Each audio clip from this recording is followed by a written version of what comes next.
We know the Guardians are an organization that thrives with prospects and development. We're celebrating 10 years of the Locked On Podcast Network, talking about the top 10 prospects in the Guardian system the last 10 years and which of the prospects has the most trade value. Parker Messick, Cleveland Guardians. You're listening to Locked On Guardians. You are Locked On Guardians, your daily podcast on the Cleveland Guardians. Part of the Locked On Podcast Network, your team every day.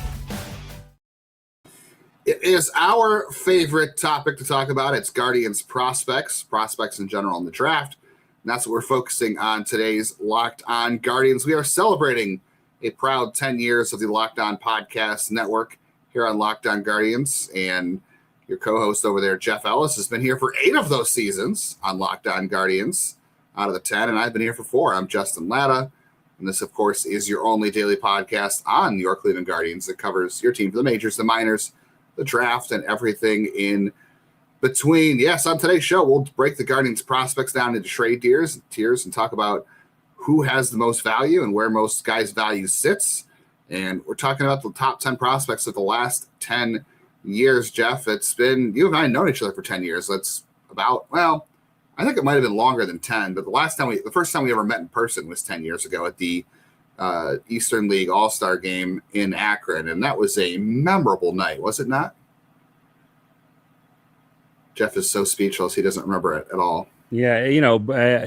There was an old timey reporter there who got kind of annoyed with people. The Reading Tribune decided they didn't like my article that I'd sent them, so I had a whole big thing with that. And then one of the guys we're going to talk about tonight was underage and drunk off their rocker. So that was a fun evening, all in all. Yeah, I guess 10 years have passed. We're allowed to maybe talk about that finally. I'm pretty sure they were only 20 at the time. Let me just double check that. Well, I know. I wonder, we've been sitting on that story for a long time, and we're like, can't say anything, and we didn't say anything for a long time. Yeah, Clint. That would be Clint Frazier, and he is on. He is on. Okay, he is not one of my top 10 for the last 10 years, but weird. he is on He's some other really lists high I looked on at. Mine. Well, okay. let's talk about how we went about this first. Like, I look back. So I have my ironically enough, I have my last 10 years of prospect data. I had Frazier ranked pretty high in 2016, but he was traded that year. So after that, the hype was there for sure, but I kind of went more with guys that showed up on my list very high in the top 10 over the last 10 years. I mean, I definitely factored hype into it, but I was looking at their peak. I was looking at where this guy was in terms of peak at any point during the process. So he might have only been 1 year, but where he was as a peak prospect made him top 5 on my list and not on yours. So that'll be interesting to discuss. If we were just discussing 2016, he'd be there for me. I mean, he was a prospect during the last 10 years, so he can just be that version of that prospect. So yeah, that's true. I mean, Yeah, the only reason I left him off, like I said, is I went with the body of work to see who showed up the most times. But if you're going for a single year of hype, for sure, I'd say he's because he was number 2 on my list that year. He was number 1 for me. And the reason I didn't go with your approach, where I was more about the hype, is because we got to be honest here. For a long time, like 17, 18, 19, the minor leagues were doo-doo. They were bad. Yeah, it was bad. So I could have Tyler Freeman on the list. He's not going to be. I mean, he probably had the most occurrences because he lasted forever in the minors, but he also was never a guy who excited me. He was never the number 1 prospect in the system to me. He was never a guy I loved. It's the same reason like Francisco Mejia, who was there, who a lot of people were like, he's going to win a batting title. He's going to, Mejia does not show up on my list either. And for Freeman, it's like I'm looking at who was the 10 best prospects, not like who was on it the most or who stuck around because the minor leagues were poop. So that's where I went with it. I think that's a fair approach. We can kind of compare that and take notes. I mean, I'll just tell you right off the bat, at the very top for me, the guy that appeared the most on my list near the top, 2 guys for sure that stood out above the rest in terms of how I felt about them and how I ranked them were Triston McKenzie and Nolan Jones. They took turns on my list as the 2 top prospects going back from 2016 when McKenzie was my number one, all the way to, I believe, 2020 when I had Nolan Jones number one that year. So I never had McKenzie one. Highest he ever got was 2. But that's also that situation where like they were high school kids, so they got to stick around forever. And they were there for the terrible years. Like, I mean, these were just awful years. Yeah. So that period, they didn't have a lot of competition. I mean, the likelihood of me putting, you know, even by that time, like they had moved up a bit. It's like Will Benson wasn't a top 10 guy for me, I think, ever. So he's not on these lists, even though he was the first rounder. So he, you know, but it's like Jones being and then McKenzie being, they just didn't have competition. You got, I mean, I had Yu Chen Chang third one year, Sam Henches. You know, see, I was never high on Chang. Chang peaked at 11 on my list. Oh no, he definitely made the top 10 multiple times for me because of the home run output in Akron, which we always talked about. It's a hard place to hit. I thought he plays a solid shortstop, and if you can hit home runs in Akron, you can hit them anywhere. But yeah, I mean, it's just so, but it also speaks to just how bad this era was. Like, I mean, it was ugly. You know, I wasn't a Lenny Torres guy. He popped up in here. You and I both had Daniel Johnson multiple times, and I mean, he's back in the big leagues this year for a short period of time. But yeah, he's not in my top 10 here. Yeah. I mean, if you want to go with pure hype over the last 10 years, I find it hard to believe there's anybody higher than Daniel Espino. Well, no, because he was publicly on list. He was the highest, and I think internally he had the most hype of anybody that they drafted.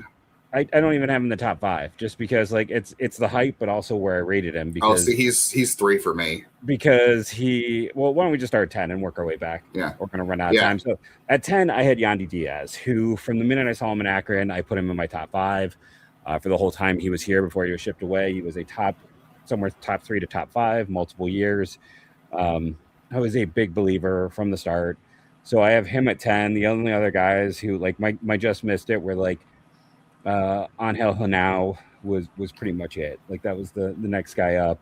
But Diaz, it was a short time, but once I saw him, I was like, this is my guy at 10. He does it all. If he can do any loft at all in his swing, he's a no doubt major leaguer. Yeah, Diaz for me actually shows up at 7 on my list. And he's the one guy I probably made the exception for on this list for shorter peak as a prospect, because I only had him ranked in 16 and 17.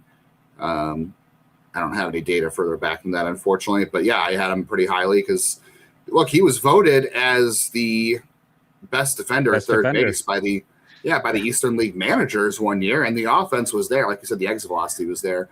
At 15, at 10, I had him at 5. So I had him at 15, 16, 17, and like I think he never passed top 5 for me on my list, but I'm having him 7 here because of the approach I took overall. But at 10 for me was Joey Cantillo, actually. Joey Cantillo, and this is one of those guys who, again, you talked about he stuck around for a while, but when they acquired him in 2020, I was already very high on him. He came in at 11 for me, and then I had him, you know, the injuries happened, I had him at 15th, so he peaked for me, I think, at number 7.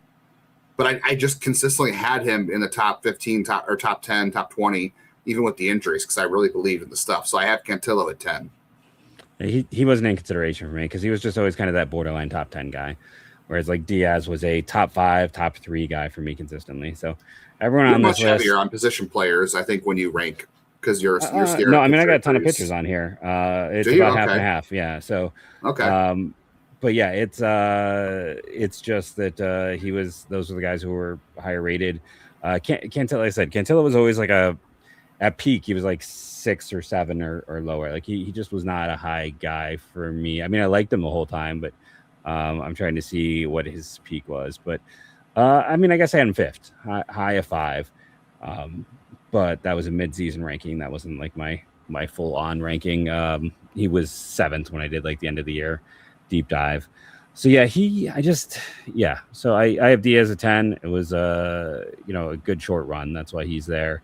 And he never was a top 3 guy, which also held him back for me. At number 9, I have Ralphie. I can just say Ralphie. Again, high school kid, so he's been around forever. Interestingly enough, last year he had some struggles. So like my mid-season list, I did have him like 11th. He really took off in the second half, but I mean, pretty much from the minute he was drafted, He was a top 6 guy. He moved up to 3 at several points. Now he's 2 in the system for me, but he has been just a lot of years. And again, kind of what separates guys for me is, were they a top 3 prospect? And he was a top 3 prospect. Yeah, I had him at 6 and 8, and then I believe this year I'm out now at 3 on him. So he is definitely very high on my list because he's just been there multiple times. And like I said, those high school guys stick around, and he's coming in with a lot of hype, at least when he came in, and now he's really, found that out. I've got a lot of hitters on mine, believe it or not. I thought I had more. Maybe you might have more pitchers than I did after I just said that you were harder on pitchers than I was, but there's a couple pitchers I left off that we'll talk about in terms of their quick ascents to the majors. We also want to get into our trade tiers and talk about which prospects in the Guardian system are most valuable, or how much value they carry at the trading deadline, which is about 6 weeks away.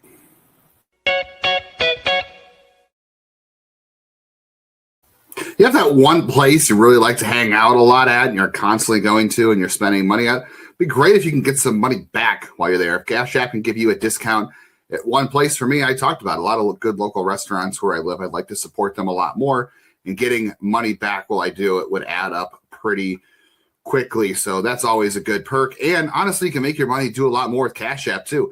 It's making your money work for you. If you direct deposit at least $300 in paychecks each month, use the Cash App card for purchases, you can earn interest on savings. No hidden fees, no minimum balance requirements. You don't have to let your money sit around, gather dust. You can make it work for you. Take advantage of interest savings on Cash App today. We can all use something that's going to help us stretch our money a little bit further, make it work for us, and give us a little back even when we spend it. New Cash App customers can earn $10 if they use code CASHAPP10 in their profile at sign up and send $5 to a friend within 14 days. Terms apply. And we know workplace chaos can show up very fast. It did for the Guardians on Saturday over the weekend, right? And the problem is, finding the right candidate takes a lot more time than baseball teams and businesses can afford. And that is where Indeed Sponsored Jobs comes in to help you reach candidates you fit what you're looking for based on skills, experience, location. Finding the right person makes a difference, whether it's building a business or trying to build a winning team, as we see in Cleveland. Cleveland's really going to need to figure out their chemistry and find the right people to fit in the lineup and on the roster over the next month or two to replace Jose Ramirez. There's no replacing Jose Ramirez, but if you're going to find the right candidate, it's going to have to be multiple. And sometimes the biggest moves you make aren't always the splashiest ones. It's whatever keeps things together. The best organizations aren't trying to look at every possible option. They're focused on identifying a true match. So spend less time searching, more time interviewing candidates to check the boxes. Listeners of the show will get $75 sponsored job credit to help you get the premium status for your job that it deserves at Indeed.com/podcast and Indeed sponsored jobs. Go to Indeed.com/podcast now. Support the show, saying you heard about Indeed on Locked On Guardians.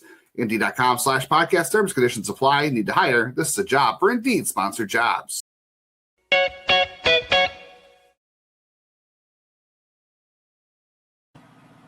Appreciate everybody who makes Locked On Guardians your first listen today and every day, wherever it is you get podcasts. And I appreciate you making Locked On Network the #1 sports podcast network out there. Couldn't have got that without all of you. If you are here every day and you haven't checked out the Everydayer Club, you should do it now, because you get a 7-day free trial whenever you sign up. And it gets you access to ad-free versions on audio of all of our shows, and also gets you access to the private listener group chat over on Discord with other Guardians fans, listeners of this show, Jeff, myself, and there's a channel for every show, and there's fans in those as well as the host, so you can interact with them too, learn more about, the Tigers, the White Sox, if you think they're legitimate. That is lockedonguardians.supercast.com, or check the link in the show notes to learn more. All right, so top 10 of the last 10 years, celebrating the Locked On 10-year anniversary, top 10 prospects. So yeah, I have Ralphie up there way higher on my list. You had him at 9, you said. Yeah. I actually have Gabriel Arias at 9 on mine. That's a guy too. I mean, the Cantillo and the Mike Clevenger trade really bore a lot of fruit. I know some people have been higher or lower on certain players, but I'm surprised. I was surprised that I ended up ranking Arias because, like I said, my approach was to see who showed up the most and the top positions. And Arias came with a lot of hype. I believed at points he was going to be a star because of the defense and the batted ball data. But, there's been flaws in the offensive game. He's moved positions and Still a useful player, but definitely never really reached the hype that I thought he was going to hit. He's another one of those guys that, like, he appeared to mine a lot as well. I mean, I even debated him as the number one prospect at points, but it's just the matter of, like, that's when this organization was not good. Like, that's when the minors were really weak. I mean, I've got Ethan Hankins in the top 10. I got Aaron Bracho. I got Daniel Johnson. Like I said, it's a weak group. I got the older Logan Allen. Like, it's not great. So even though he made it multiple times for me, he just didn't make my final list because I just felt like even when I liked him, I was not as high on him, like, as an A type. Like, I always thought he was more of a BC type. Mm-hmm. Yeah, I have DeLauder in here too. I mean, DeLauder, okay, I think deserves a spot on this list because he's been one of the highest picks. Yeah, at 7, I have Brady Aiken, who, wow, you know, I mean, he was highly rated a long time on these lists, like, because of where they took him when they draft. Like, you know, he was a guy who he was the number 1 overall pick, and then he was hurt. And when they drafted him, he immediately slotted top. I mean, it's like 3, 2, 4. You know, you're hearing positive things, and then it just kind of went away.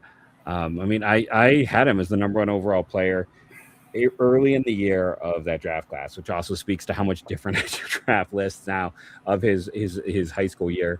And then he added that velocity, and I'm like, yeah, of course you take him. He's the next Clayton Kershaw. And then he got hurt. And then, you know, Cleveland took him. Like, hey, they got 3 first rounders. It's a smart gamble. Like, if everything goes, like, he's a great athlete, everything else. And, you know, at the time, it was a really exciting pick. Like, people were genuinely excited by that pick because of the ceiling, because of the steal potential. It really didn't work out. But, like, it was, to that point, I think it was the most exciting first round pick I had while I was covering this team. Like, just because of how much people, like, knew who he was and were excited for the possibility. Yeah, that's fair. I mean, he peaked at 5 on my list in 2016, and then I think he was, like, never really ranked again. After that, for me, I saw him in Lake County multiple times, just could not throw strikes. The velocity just died, never came back, and the confidence just wasn't there. Nice kid. Always had great interactions with him. He was never shy about talking to people about his struggles, but you know, I jumped to 7 without doing 8, I realized. Oh, who'd you have at 8? 8 is Daniel Espino. Wow, I have Espino 3rd, so you're really a lot lower. Well, on him. I was always lower on him because I knew he was going to get hurt. Yeah. Like, it was just, I knew he was going to get hurt, and I always had those concerns. He was, like, even like the year that everyone had him number 1 in system, I had Tanner number 1, and I had Espino 2, and that's as high as he got for me. You know, he was just a guy that I was always a little bit lower on. Like, I put him 8th when they drafted him. You know, he was second to Manzardo. Then I had him below Manzardo before, like, the next set of injuries. And then, yeah, so it's just you know, the hype was there. I've talked about how good the ceiling was, but I never thought he'd reach the ceiling. I thought he had a 0% chance to reach the ceiling, unfortunately. Yeah, and he's not going to, for sure, now. So that's totally fair. I mean, I think he had as much hype coming in as Brady Aiken. Like, he was a very well-known prospect in his prep years. He didn't match Aiken. Aiken was the guy who had been 1st overall the year before. True. And, like, true. Not everyone even knew. But I mean, if you weren't okay. People who didn't know the draft knew who Aiken was. Brady Aiken you had was. to know Okay, the draft fair. to know who Espino was. Yeah. So I did have Ty Freeman at 7. He just showed up on a lot of my lists, but I think I agree with you that if you look at your approach, he stuck around a lot in a lot of bad farm systems, and I would not rank a player like that very high today. That's one of the things I've learned. You know, I had Will Brennan in my top 10, I think once or twice, and just learned. Now you meant your top 10 for this. I was like, what? No. I meant multiple years. No, I had Tyler Freeman, I want to say as high as number 2, maybe number 3. He was 2 on mine as well. But, like, even then, I was like, oh, this is a bad minor leagues. Like, even then, I don't feel great about anyone on this list. Yeah. And then the rest of my list, like, I've got, just to speed things up, like, I've got Bo Naylor. It's at 5. I've got Naylor's Rocchio at 5 at 6. for me. Rocchio didn't make mine. I was never Rocchio made mine because he just showed up a lot on mine. I think it's paying off now. Like, he's pretty solid now. It's gonna be interesting to see how it goes. That Savant page still scares me a bit, just because he's in spite of himself. So I had DeLauder at 6. Okay. So that's that part of it for those. Do we want to jump? No, it's just 4. Yeah, just roll through. Roll through. I have Clint Frazier at 4 because, again, like, it was just the 1 year, but I was a big believer. I was too. Yeah. In the system. I would have traded Zimmer in a heartbeat over him. I was a big believer. I had him and like Ben Heller were two of my highest risers that year. And the hype train on him was also huge. Like from the minute they drafted him, everything about him was a larger than life personality. 3, I had Triston McKenzie. He kept appearing. I was always a bit lower on him in the field, but like he was highly rated, a lot of points for me, which means Nolan Jones at 2, because he was number one. He was number one more times than anyone else on my list. He had more number one appearances than any other player because he just kept sticking around. He had the size, he had the power. And then number 1 is Bazzana. Like having the first overall pick, nothing quite led to the hype that went with that. Yeah, I guess that's a fair approach. I don't have Bazzana in my top 10 because, again, I just looked at the breadth of the whole thing. And I think you've got a point. Like, some of these guys were around for a long time. Like, Jones appeared a lot on mine. McKenzie appeared a lot on mine. I've got Valera on mine as well. The top 10. I've got some guys that just missed that appeared a lot, too, that I'm not happy about, that turned out very poorly. There's some names we didn't mention. We'll talk about those names, and we'll also get into our prospect trade tiers. So we're going to jump ahead to 2026 and tell you who we have and where in terms of prospect trade value ahead of the trade deadline in the next 6 weeks.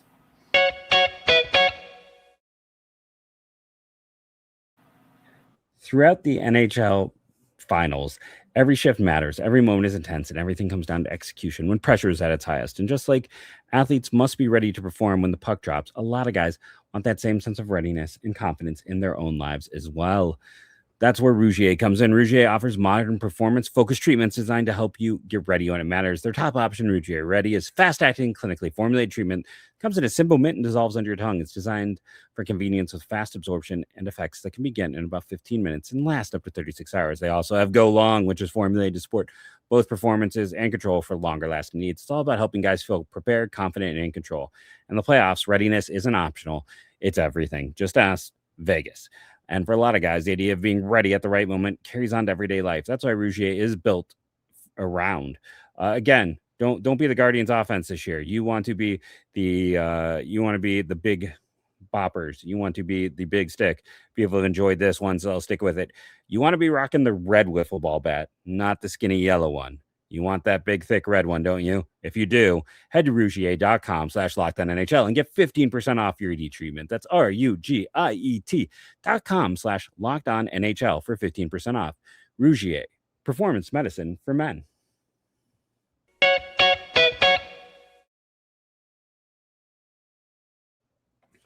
Celebrating 10 years of the Locked On Podcast Network. We appreciate each and every one of you who are here, hang out with us, even if you're not every day, if you're here a couple days a week, you tune in occasionally. We appreciate everybody, and we love talking Guardians baseball with all of you every single day. And if you want to keep the show in your feed, hit the auto download on your audio platform so you can get the next 10 years. Really quickly, before you dive in, for a few days now, I keep forgetting this. Aiden Morgan, 716, asked me to give a shout out to his sister Kelsey for their birthday.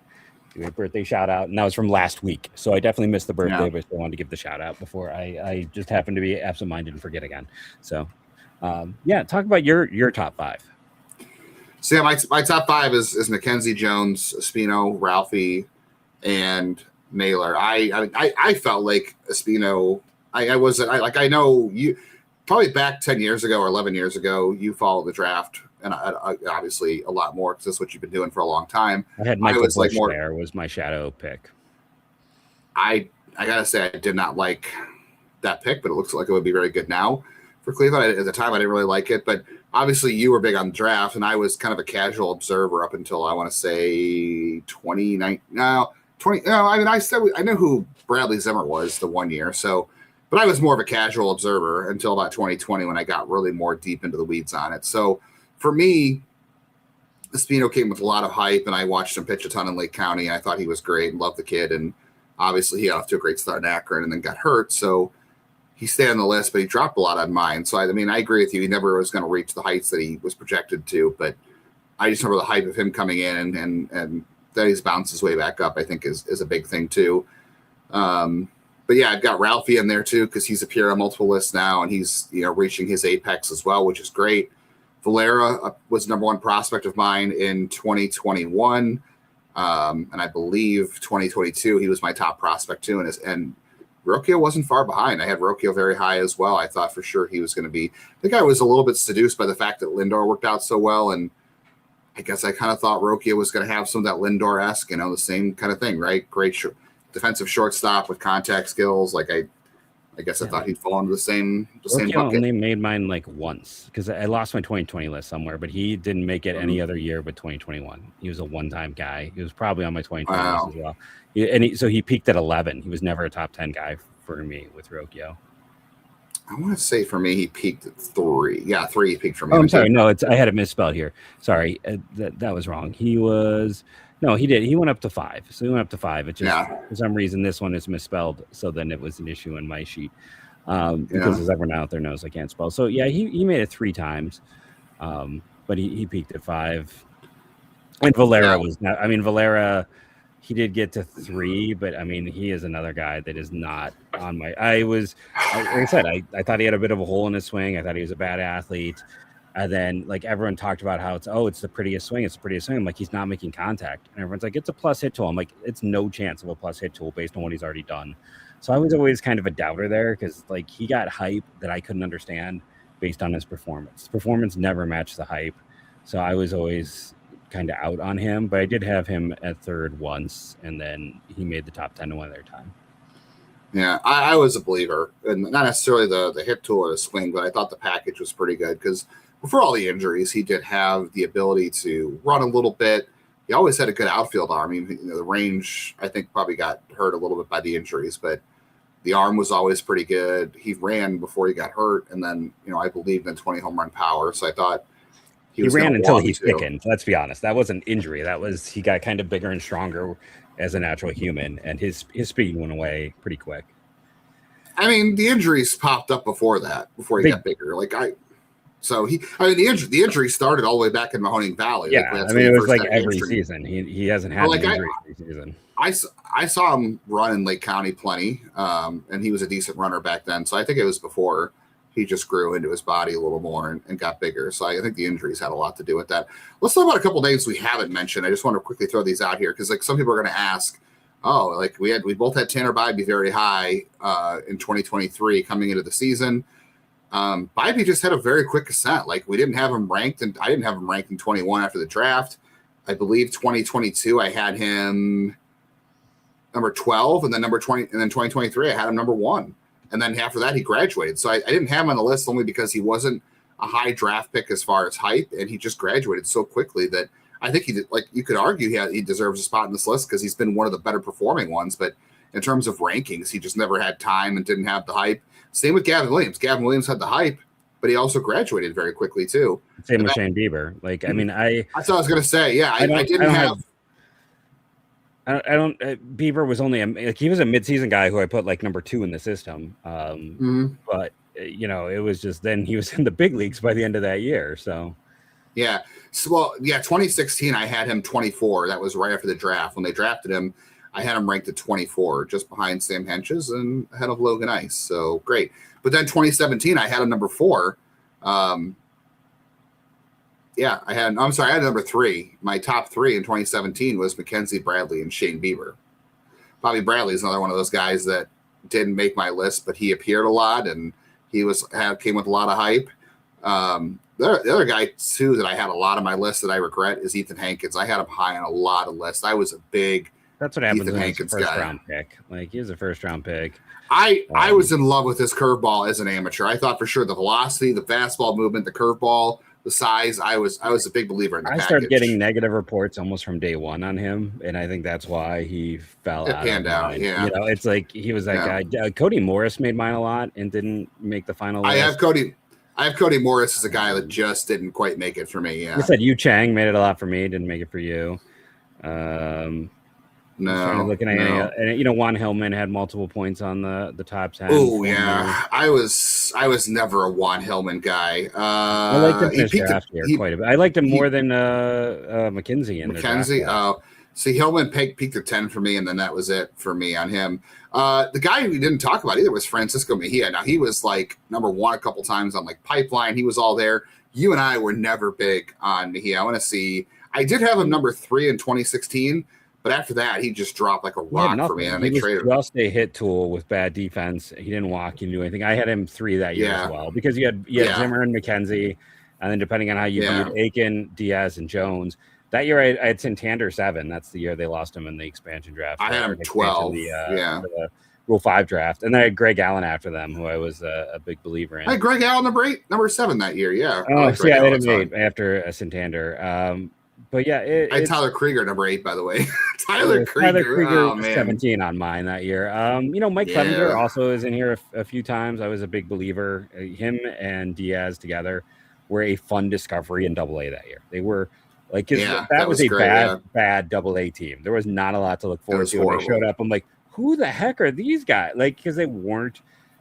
No one was talking about them. No one was writing about them, and it's like they were just had really fun stuff. And every single game, there was something fun to do. And what I loved about Yandy is so many players.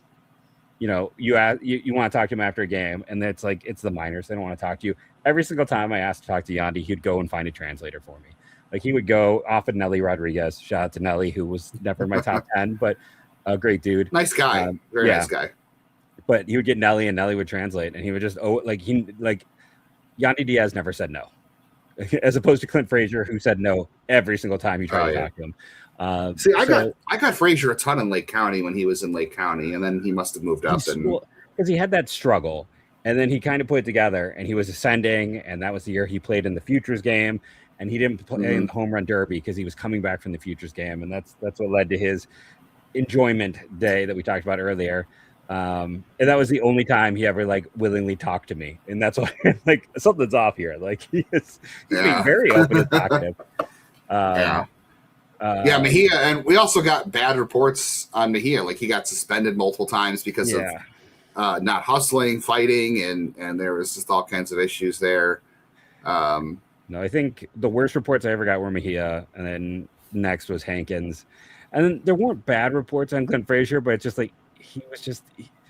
The vibes were always weird. The vibes were and they were always weird. Yeah, he didn't want to talk to people. He didn't. I was like, when he got traded to New York, I'm like, he's done because he struggles with AA Akron media. He's getting annoyed by AA Akron media. How the heck is he going to handle being in New York? He did not survive New York. I mean, I've talked about multiple times. I was devastated the day they traded him. I was for sure thinking he was going to be an all-star. I really did believe in him. Yeah, I mean, I hated that trade as well, and I loved the Lucroy trade.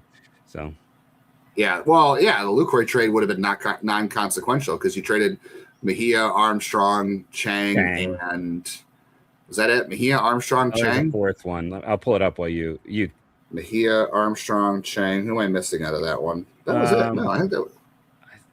Greg Allen. Greg Allen. Yep, Greg Allen. You're right. Yeah, which none of those. I mean, Armstrong was the best of all those. Greg Allen was a part of the Clevenger trade, so you can't say non-consequential because, Yeah, he did get them all those prospects from the Padres. Yeah. Do you have anybody on here who was your biggest miss? Because I'm just kind of curious. We're not going to be able to.